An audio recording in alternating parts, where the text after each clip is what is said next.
Live and Dangerous. The legendary cover of The Clash's album London Calling came from this tour. Paul Simonon was so angry that the bouncers wouldn't let the crowd stand, he smashed his bass in frustration, creating one of rock's most famous images.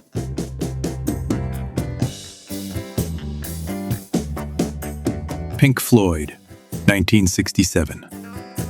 Four young guys in fur coats, and Syd Barrett, the one with the curls, staring right through you. This is his band. He named it, wrote the songs, built the sound from scratch. But this lineup has months, not years. Syd's already somewhere else. You can almost see it in his eyes.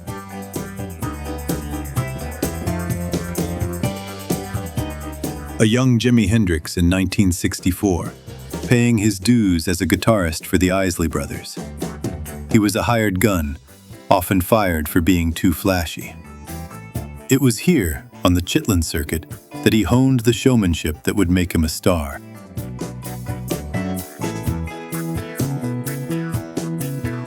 Hyde Park, 1969. Brian Jones had just passed, 2 days before. Mick in white, reading poetry to 250,000 people. Butterflies in the air. It was a funeral and a rebirth all at once. The old Stones were gone. The new ones started here.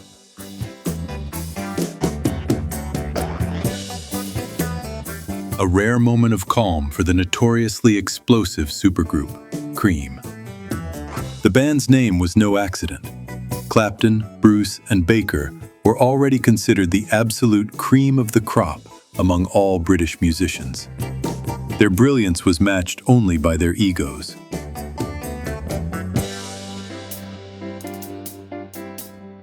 Led Zeppelin's first Photoshoot, 1968. They had just formed to fulfill a tour obligation for the Yardbirds. This photo captures the four men who, in just a matter of months, would change the entire landscape of rock music forever.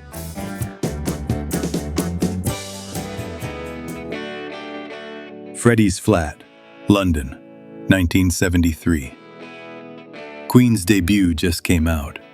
No Wembley yet, no Bohemian Rhapsody, no legend. Just a guy in a small apartment with big plans. Look at that confidence. He already knew where this was going.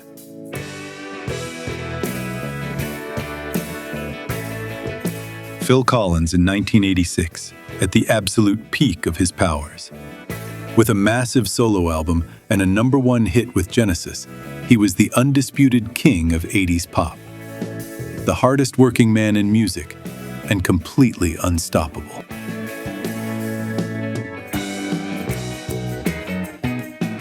David Bowie's Alien Messiah, Ziggy Stardust, lands in New York City, 1973.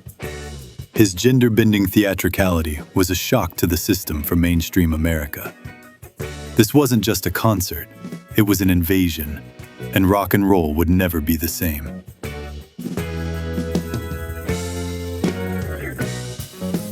The Glimmer Twins, 1964. Mick and Keith, still kids, still figuring it out. But the chemistry is already there. This is the partnership that would write Satisfaction, Sympathy for the Devil, and 100 more. It's just beginning.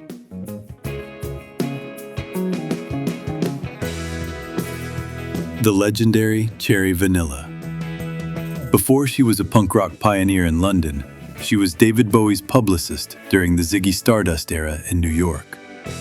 A true trailblazer, her outrageous stage act kicked down doors for generations of female performers.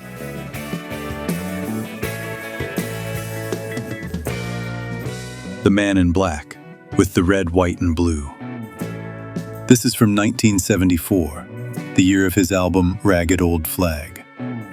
It captures Johnny Cash's complex patriotism, a deep love for his country, its flaws, and its promise, all at once.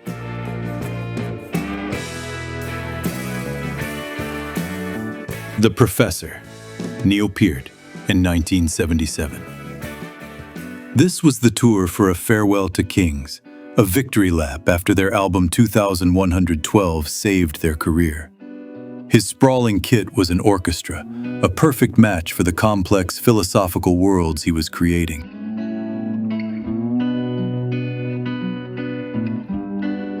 Stevie Nicks and Tom Petty, 1981. Stevie desperately wanted a song from her hero for her solo debut. Petty finally gave her a leftover track, Stop Dragging My Heart Around, which became a massive hit and the start of a legendary friendship.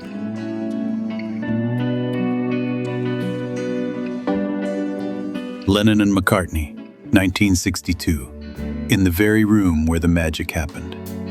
This was the crucible, writing eyeball to eyeball before the fame. Just two Liverpool lads composing the soundtrack for a generation from a council house living room.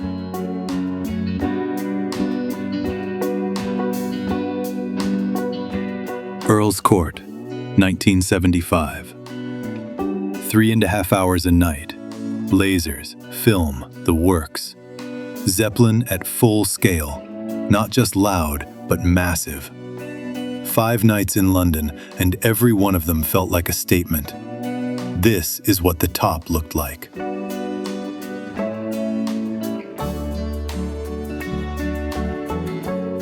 The Allman Brothers Band in 1975. They were still one of the biggest bands in the country, but they were falling apart. This photo captures the fractured lineup just before their first major breakup, the end of a legendary chapter in Southern rock.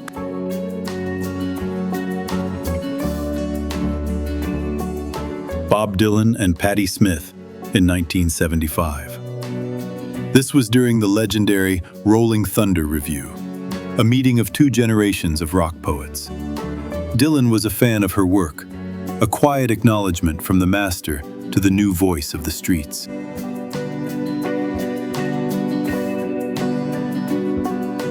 Two pairs of shades, one frame. Debbie and Iggy, 1977. This looks like a fashion shoot, but it's just 2 downtown New Yorkers between shows. She opened for him on the Bowie tour. Cool recognizes cool. No words needed.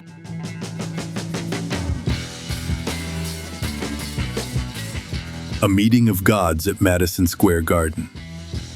This was the tour the Stones were first billed as the greatest rock and roll band in the world. And here's the world's greatest guitarist, Jimi Hendrix, coming backstage to pay his respects.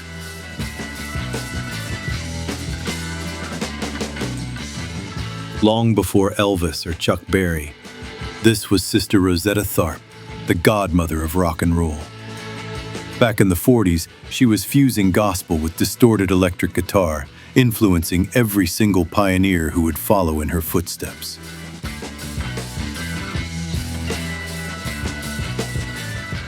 Three Dog Night, one of the biggest hit machines of the era. Their secret wasn't writing, it was listening. They launched the careers of songwriters like Randy Newman and Harry Nilsson, turning their brilliant but unknown songs into massive hits.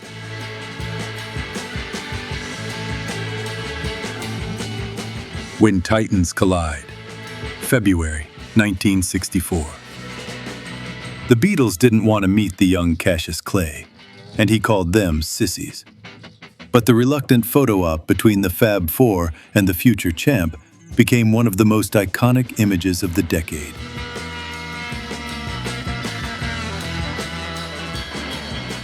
Ozzy in his natural habitat, 70s Sabbath tour. This photo tells you everything. The road was wild, and Ozzy was wilder. This wasn't staged, this was just life on the bus. For him, this kind of thing was a regular Tuesday.